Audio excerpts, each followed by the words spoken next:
Vic Soto didimanda raw si Daryl Yap dahil sa Pepsi Paloma movie.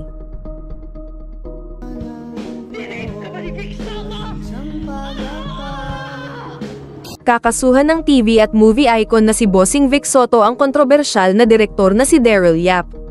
Ito'y kaugnay ng inilabas na teaser ni Direk Daryl para sa latest movie niyang The Rapists of Pepsi Paloma na pinagbibidahan ng teen actress na si Red Bustamante.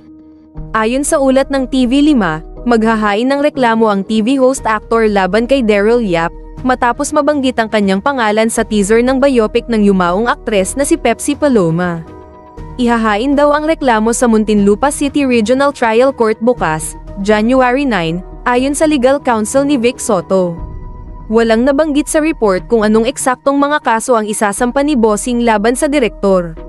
Nauna rito, nilinaw ni Direk Daryl ang mga kontrobersyang bumabalot sa The Rapists Pepsi Paloma, kabilang na ang mga nagsasabing isa lamang daw itong diversion, para mailihis ang mga tunay na isyu sa administrasyon ni Pangulong Ferdinand Bongbong Marcos, Jr.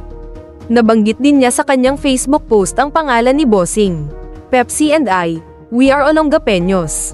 But more than that, this story has haunted the public consciousness for decades. As a filmmaker who started out in social media, I don't choose these stories, they choose me. Social media keeps resurrecting it, raw and unresolved, like an open wound. And when something keeps coming back like that, you realize, it's not just a story, it's a reckoning.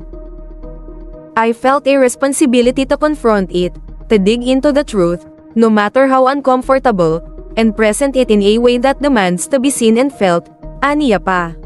Sumunod dito ay binanggit naman ng direktor ang pangalan ni Bossing, about Sir Vic Soto. I'm not sure whether to offer an apology for his name being mentioned in the film.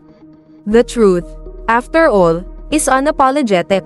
As a public figure tied to a public story, I believe there's an understanding that stories like this will inevitably resurface.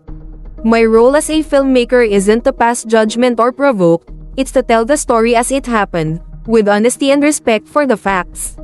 I trust that those who will watch the film will see it for what it is, an attempt to shed light on a controversy that refuses to be forgotten. I respect my fellow artists, I respect the pillars of the industry, but what I respect most is the truth in my heart, ang buong post ni Direk Daryl Yap.